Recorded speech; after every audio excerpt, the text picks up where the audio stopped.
से सुने। इसके बाद भी हमारे पास काफी गायक हैं, अभी गायकों का भी आनंद लेंगे और इसके बाद रैली भी निकाली जाएगी। साथियों, आप रैली में भी शामिल होंगे।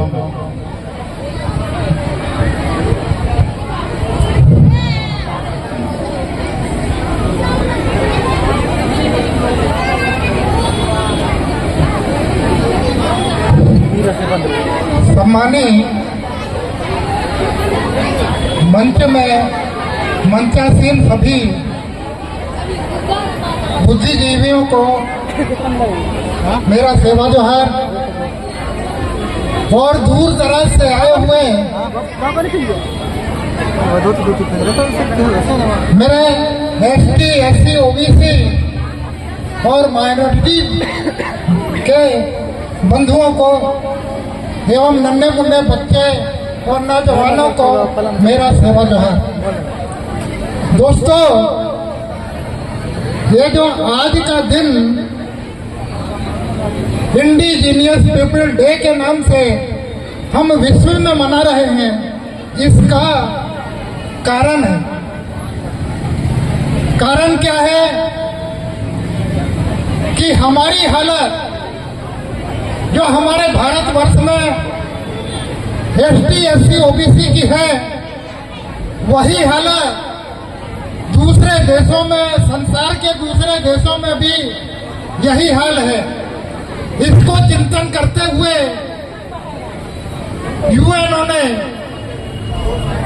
यूएनओ की पहली बैठक जो है 1982 में हुई और 94 में उसको मान्यता मिली और 9 अगस्त 1994 से इसको जो है पूरे विश्व में मनाना शुरू किया गया।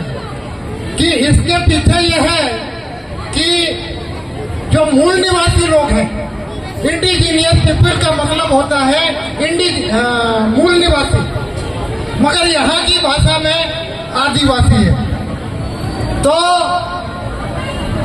ये लोग मुख्य धारा में नहीं आ पा रहे हैं, तो कम से कम साल में एक बार एक जगह बैठ के एक मंच में होकर के और इन सारी चीजों का विश्लेषण करें, मंथन करें और ऊपर उठने का प्रयास करें, विकास को छूने का प्रयास करें। मतलब यह है। पर हमारे समाज में हो यह रहा है कि हम समझ तो कम रहे हैं, पर हम लोगों में फूट बहुत है। जैसे कि अभी कुछ पारंपरिक ग्राम सभा के माध्यम से कुछ लोगों को बोलने का मौका मिला, उन लोगों ने बोला, मगर कितनी जनता समझी और कितनी जनता नहीं समझी, इसके लिए जो है गांव-गांव, क्षेत्र में मंचों का उपयोग करना चाहिए, बैठकों का दौर चलना चाहिए, तब उसमें सक्सेस हो सकते हैं। ये सही बात है कि जो यहाँ ये कौन सा बांध बनने जा रहा है, औड़ारी बांध, यदि गांव-गांव में ग्राम सभाएं यदि स्थापित हो जाए तो मेरा मजाल है कि यहाँ पे बांध का बनना बंद हो जाएगा और ये कैंसिल भी हो जाएगा। क्योंकि इस देश के मालिक हो, तुम आदेश जब सरकार को दोगे तो उसको मानना ही पड़ेगा, मगर अकेले एक ग्राम सभा से नहीं, क्षेत्र में पूरे ग्राम सभाओं का सहयोग उसमें होना जरूरी है। तो दोस्तों, इसी तारतम्य में हम कुछ मुद्दों पर जो है मैं तो शुरू कर दिया।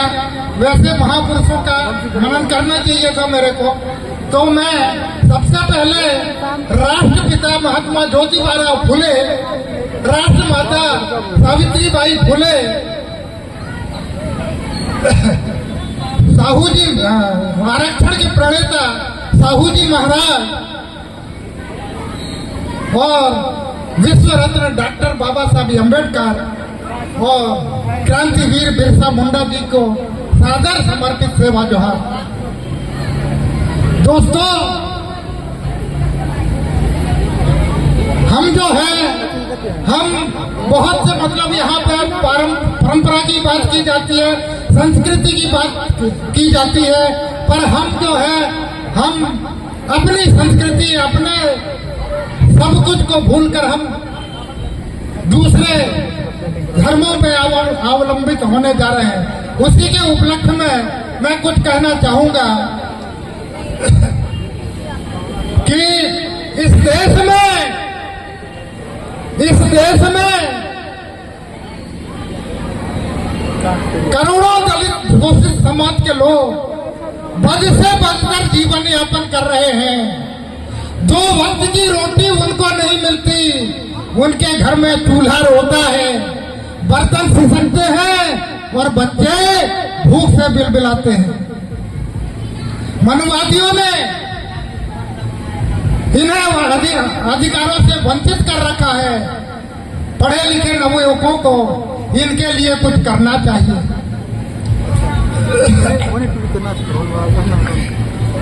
ये जो पार्टियां हैं ये दलित बैंक वोटों पर चलती हैं और दलितों का ही शोषण करती हैं। इसलिए 85% दबे कुचले बहुजनों की दिशा बदलकर समाज का विकास किया जा सकता है। दोस्तों, समाज के शोषणकर्ताओं ने स्वस्वार्थ हेतु काल्पनिक ईश्वर का सृष्टि किया और उसी का भय दिलाकर अपनी रोजी रोटी चलाते रहे और अज्ञानी लोग उनके धार्मिक शोषण का शिकार होते रहे, धार्मिक शोषण का शिकार होते रहे, क्योंकि रस्सी की तरह ईश्वर से भय करते हैं, उससे दया की भीख मांगते हैं। जिस दिन इस भ्रम का बोध हो जाएगा कि सांप नहीं रस्सी है, ईश्वर कुछ नहीं सिर्फ एक भ्रम है जिससे मानव को सदियों से परेशान किया जा रहा है, बस उसी दिन से उससे दया की भीख नहीं मांगनी पड़ेगी और वो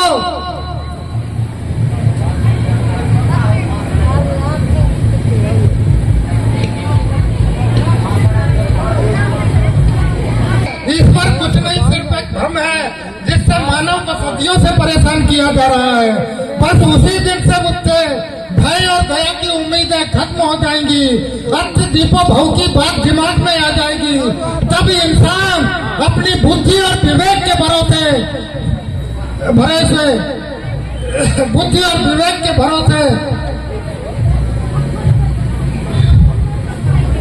स्वावलंबन और समृद्धि की ओर बढ़ेगा, क्योंकि मनुष्य की बुद्धि और शक्ति से ही आज सब कुछ असंभव हो सका है। इसलिए यह सिद्ध है कि मनुष्य सर्वशक्तिमान है और मनुष्य की अज्ञानता ही ईश्वर है। ईश्वर केवल का मनुष्य का अज्ञानता है।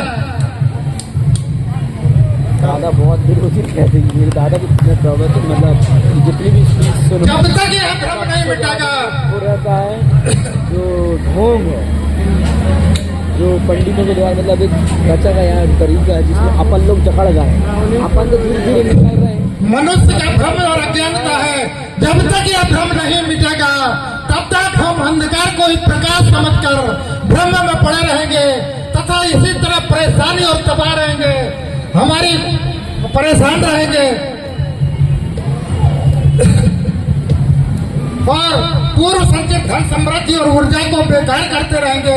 इसी तरह हमारा राजनैतिक, धार्मिक, आर्थिक और सामाजिक शोषण होता रहेगा।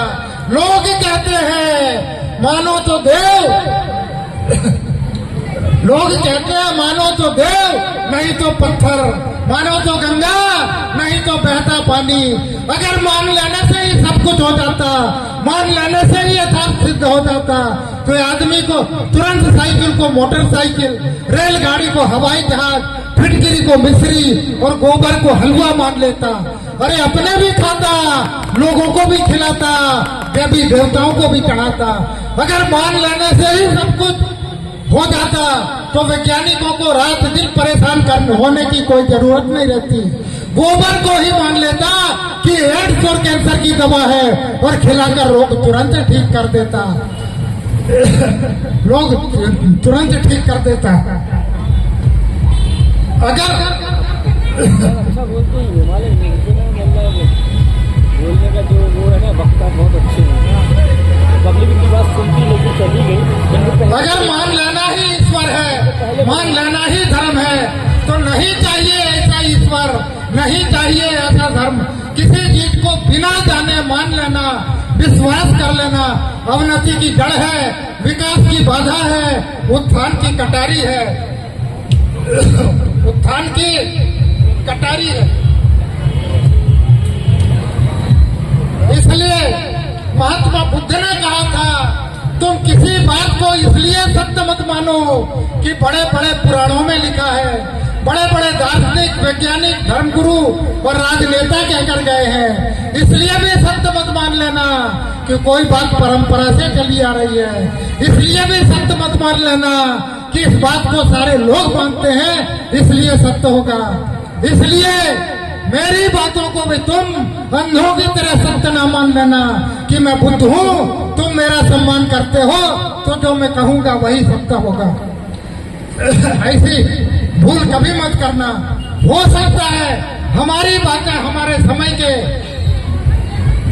वातावरण परिस्थिति के लिए सत्य है, आने वाले समय में परिस्थिति बदले, वातावरण बदले, देशकाल बदले, उस समय में आप सम्यक चिंतन करके, सम्यक दृष्टि, सम्यक चिंतन करके परिवर्तन कर लेना, नहीं तो तुम्हारा विकास अवरुद्ध हो जाएगा और कभी भी धोखे में पड़ सकते हो। इसलिए हमारी बातों को परंपरा की तरह ढोते मत रहना।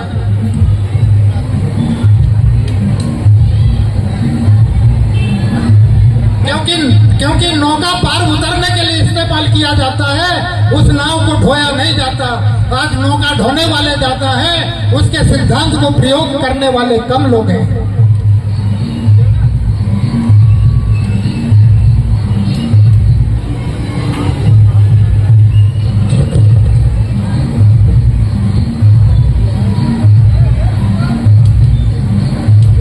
इसलिए सिद्धांत पे हमेशा संदेह करना, भ्रम में मत रहना। जैसे एक वैज्ञानिक ने कहा था, परमाणु तत्व का वह छोटा कण है जिसका और विखंडन नहीं हो सकता। अगर हम बड़ा वैज्ञानिक समझकर उसके सिद्धांत पर विश्वास कर लिए होते तो हमारा विकास वही अवरुद्ध हो जाता, रुक जाता। लेकिन बुद्ध के अनुसार उतने बड़े वैज्ञानिक पर भी विश्वास नहीं किया गया, संदेह किया तो खोज निकाला इलेक्ट्रॉन, प्रोटॉन, न्यूट्रॉन इत्यादि। एक वैज्ञानिक ने अपने समय में साइकिल की खोज करके कहा था कि यह सबसे तेज चलने वाली सवारी है। अगर हम उसी पर विश्वास कर लेते तो यहाँ मोटरसाइकिल, कार, हवाई जहाज और कंप्यूटर का आविष्कार नहीं हो पाता। इसलिए हमेशा सिद्धांत पर संदेह करना, भ्रम में मत रहना।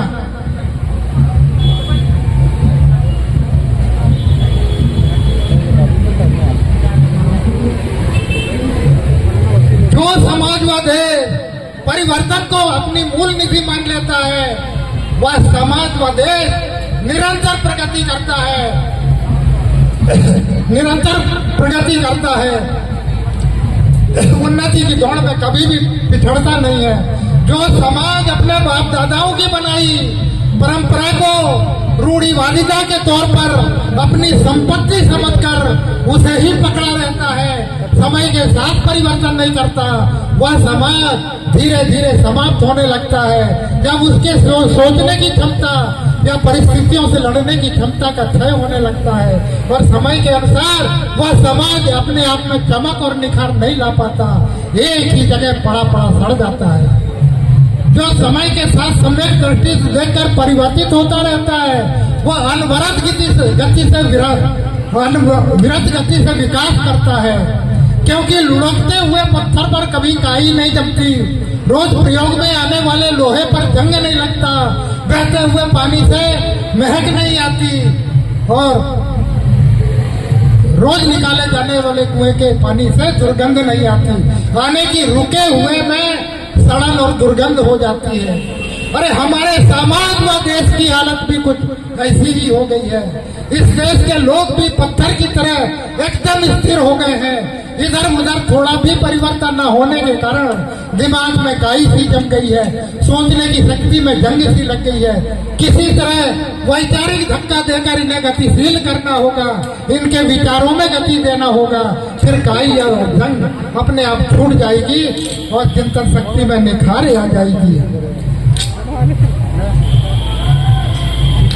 अब तक हमारा समाज गोबर को गणेश मानकर पूजता रहा है। धर्म के तथा कथित ठेकेदारों ने धर्म एवं पुण्य के नाम पर अपनी दुकानें खूब चमकाई।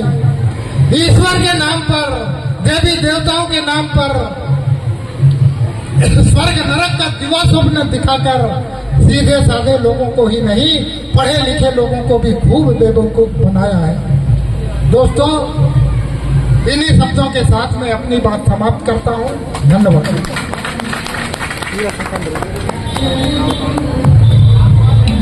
इस तरह से दादा का जोरदार विचारधारा रहा।